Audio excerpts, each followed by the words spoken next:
FDFS Talks Tamil நேயர்களுக்கு வணக்கம்.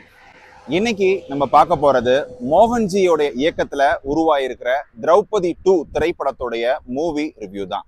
திரௌபதி 2 இந்த திரைப்படத்துடைய கதை என்ன அப்படிங்கிறத பார்க்கலாம். அதாவது ஏற்கனவே வெளியான திரௌபதி படத்துடைய தொடர்ச்சியான பகுதியா அப்படின்னு நம்மள நிறைய பேருக்குமே ஒரு குழப்பம் ஏற்பட்டிருக்கும். எனக்குமே அந்த குழப்பம் இருந்துச்சு. ஆனா திரௌபதியும் திரௌபதி 2க்கும் பேரு மட்டும்தான் ஒன்னா வச்சிருக்காங்களே தவிர அந்த படத்துக்கும் இந்த படத்துக்கும் எந்தவித தொடர்புமே கிடையாது. இது முழுக்க முழுக்க 14ஆம் நூற்றாண்டு காலகட்டங்கள்ல டெல்லியில ஆண்டுகிட்டு இருந்த சுல்தானியர்கள் எப்படி தமிழ்நாட்டுக்குள்ளார படையெடுத்து வந்தாங்க, தமிழ்நாட்டில் இருந்த ஏற்கனவே இருந்த மன்னர்கள், குறுநில மன்னர்கள் எப்படி சுல்தானியர்களுடைய கட்டுப்பாட்டுக்குள்ள வந்தாங்க அப்படிங்கிறத மையப்படுத்தி தான் இந்த ஒட்டுமொத்த திரைப்படத்துடைய கதையுமே நகருது.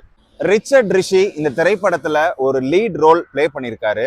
அது மட்டும் இல்லாம நம்மளுடைய நாட்டி, சதுரங்க வேட்டை நாட்டி இருக்காரு இல்லையா, அவரு ஒரு ரொம்ப நல்ல ஒரு கம்பீரமான ஒரு ரோல் இந்த திரைப்படத்துல பண்ணியிருக்காரு. இவங்க ரெண்டு பேருடைய நடிப்பு இந்த திரைப்படத்துல கொஞ்சம் நம்ம பார்க்க வைக்கக்கூடிய ஒரு விஷயமா மாட்டிருக்கு அப்படிங்கிறதுல சந்தேகமே இல்லை. இந்த திரைப்படம் 14ஆம் நூற்றாண்டு காலகட்டத்துல நடந்த திரைப்படம் அப்படிங்கிறதுனால பாகுபலி மாதிரியான மிகப்பெரிய ஒரு பொருட்செலவுல இந்த திரைப்படத்தை எடுக்கல. உண்மையிலேயே டெக்னிக்கலா இந்த திரைப்படத்துல எந்தவித விஷயத்தையும் பண்ணாத மோகன்ஜி கதையை மட்டுமே நம்பி இந்த திரைப்படத்தை எடுத்தது அப்படிங்கிறது உண்மையிலேயே பாராட்டக்கூடியது. ஏன்னா இந்த மாதிரியான கதைகளை டெக்னாலஜி இல்லாம எடுத்தோம் அப்படின்னா ரொம்பவே தமாஷா இருக்கும். ஆனா அதை ஓவர் கம் பண்ணி நடிகர்கள், அதாவது இந்த படத்துல நடிச்ச நாட்டியா இருக்கட்டும், ரிஷியா இருக்கட்டும், இவங்க மீது வைத்திருந்த நம்பிக்கை அப்படிங்கிறது மோகன்ஜி கிட்ட இருந்து பார்க்க முடிகிறது. இந்த படம் துவக்கத்திலே பாத்தீங்க அப்படின்னாக்க ஒரு ஹிந்து முஸ்லிம் அப்படின்ற ஒரு கான்ட்ரவர்சியை உருவாக்கிருமோ அப்படின்னு நம்ம நினைச்சிட்டு இருந்தோம். ஆனா மோகன்ஜி அதை ரொம்ப திறமையா கையாண்டிருந்தாரு. அதாவது நிகழ்காலத்துல எப்படி முஸ்லிம்ஸ் இருக்காங்க, 14ஆம் நூற்றாண்டு காலகட்டங்கள்ல எப்படி முஸ்லிம்ஸ் இங்க படையெடுத்து வரும்போது என்ன மாதிரியான விஷயங்கள்லாம் பண்ணாங்க அப்படிங்கிறத 2 பகுதிகளா காமிச்சிருக்காரு. பட் இது நம்ம ஒரு கலையின் அடையாளமா பார்த்தோம் அப்படின்னாக்க நமக்குள்ள எந்த விதமான ஒரு வேற்றுமையோ இல்ல வெறுப்புணர்ச்சியோ கண்டிப்பா இருக்காது. பொதுவா சுல்தானியர்கள் ஆட்சி பண்ணக்கூடிய இடங்கள் எல்லாமே எப்படி இருக்கும்னா ரொம்ப பிரம்மாண்டமான கோட்டைகள், வானுயர்ந்த கோட்டைகள், இப்படியான விஷயங்கள் தான் இருக்கும். ஆனா இவங்க எல்லாமே ஒரு மாதிரி கிரீன் மேட்ல ஷூட் பண்ணி எல்லாமே அங்கங்க ஒரு புவர் கிராபிக்ஸ்னால இந்த திரைப்படத்துடைய ஸ்கிரீன் பிளேல ஒரு மிகப்பெரிய தொய்வை ஏற்படுத்திருச்சு அப்படின்னு தான் சொல்லணும். இந்த திரைப்படத்துல என்னதான்ப்பா பார்க்கும்படியா இருக்கு அப்படிங்கிறது பார்க்கும் அப்படின்னாக்க, ரிஷியுடைய நடிப்பு முன்னைக்கு இப்போ ரொம்பவே மெருகேறி இருக்கு அப்படின்னு சொல்லலாம். குறிப்பா திரௌபதி 2 மூலமா அவருடைய நடிப்பு அப்படிங்கிறது ரொம்பவே நல்லா இருந்துச்சு. கடந்த காலங்கள்ல அவர் நடிச்ச திரைப்படங்களை காட்டிலும் இந்த திரைப்படத்துல அவருடைய நடிப்பு அப்படிங்கிறது ரொம்பவே மெருகேறி இருக்கு அப்படின்னு சொல்லலாம். இதே போலதான் நம்மளுடைய நாட்டி, சதுரங்க வேட்டை நாட்டி நம்ம எல்லாருக்குமே தெரியும். அவர் சதுரங்க வேட்டையிலேயே ஒரு வெறித்தனமான ஒரு நடிப்பை வெளிப்படுத்தி இருந்திருப்பாரு. ஒரு சாதாரண ஒரு மன்னர் தன்னுடைய புத்தியால எப்படி பல பேரை வென்று வியூகங்கால எப்படி வெல்றாரு அப்படிங்கிறத நாட்டியோட நடிப்பின் மூலமா நம்ம பார்க்க முடிஞ்சது.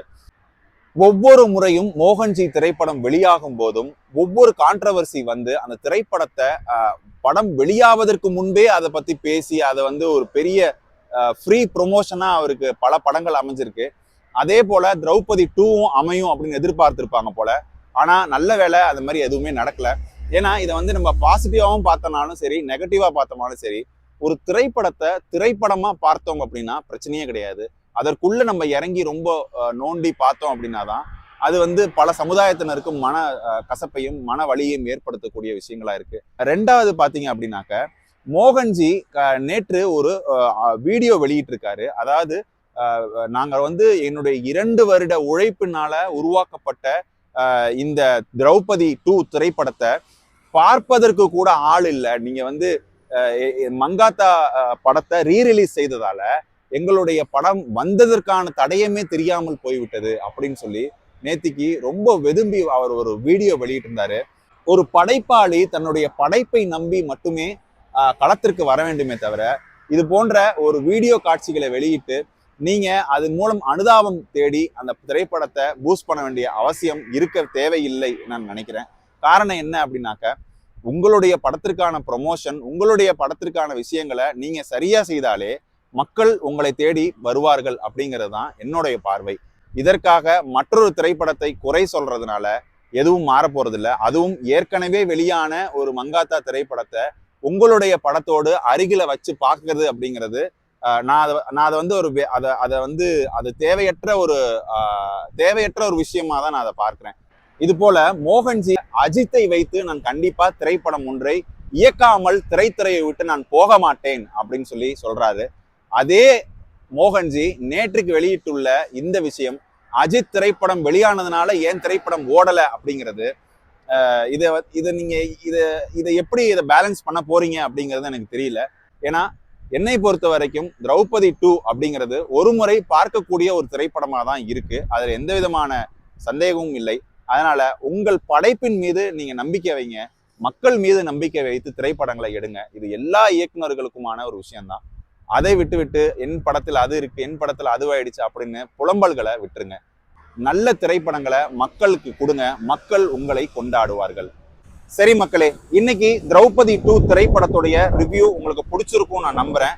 மீண்டும் வேறொரு திரைப்பட ரிவ்யூ நிகழ்ச்சியில சந்திக்கலாம். உங்களுக்கு என்னுடைய ரிவ்யூ பிடிச்சிருந்ததுன்னா லைக் பண்ணி சப்ஸ்கிரைப் பண்ணி சப்போர்ட் பண்ணுங்க. நன்றி, வணக்கம்.